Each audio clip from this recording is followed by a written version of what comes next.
Hello, welcome. We have completed discussion on the first three phases or steps of a performance testing life cycle.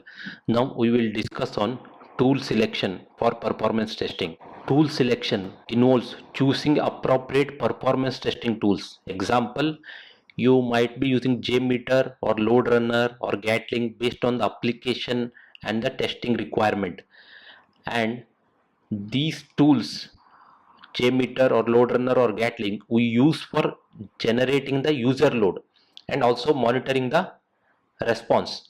The tools that I mentioned here are used for sending the request to the server or generating the load, getting the response and monitoring those response. Some of the parameters that we need to consider for tool selection are type of application under test, the protocol supported by the testing tool, scalability of the tool, ease of use, skill set of the team member, integration with CI/CD, whether it is possible or not, monitoring and reporting is available in the tool or not, what is the cost involved in the what is the cost involved in acquiring the tool, or whether it is open source or not, and also whether there is a community and support available for the tool or not. Also compatibility with different types of environments or operating systems, right? These are some of the things that you take into consideration while selecting the tool for performance testing. Also, this tool we use for the these tools we are using for the generating the load,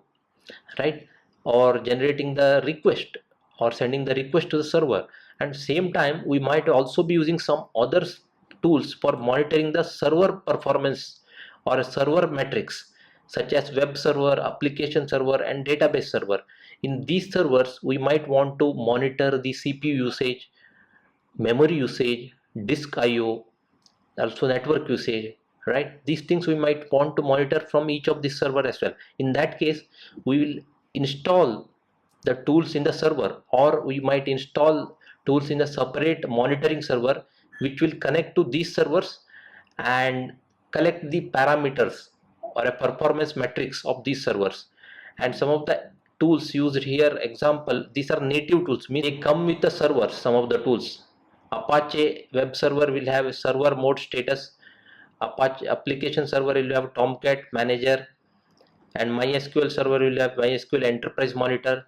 And there are also cloud based tools you can integrate with these servers, and they will collect the server performance metrics.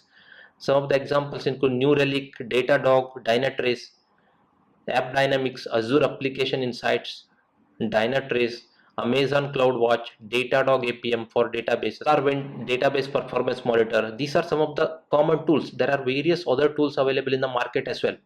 So basically the takeaway from this lecture is, while selecting the tool, you need to consider various parameters. Basic takeaway from this lecture is you need to consider various parameters while selecting the tool. In this course we will be using a JMeter to generate the load, right? And we do not have direct access to these servers, but in your organization you will be having access to these servers to install some of the tools, and you will be able to generate a dashboard in these tools which contains the various server performance matrices, right? And for generating the load I will be using JMeter here, right? So this is about the tool selection. Thank you for watching.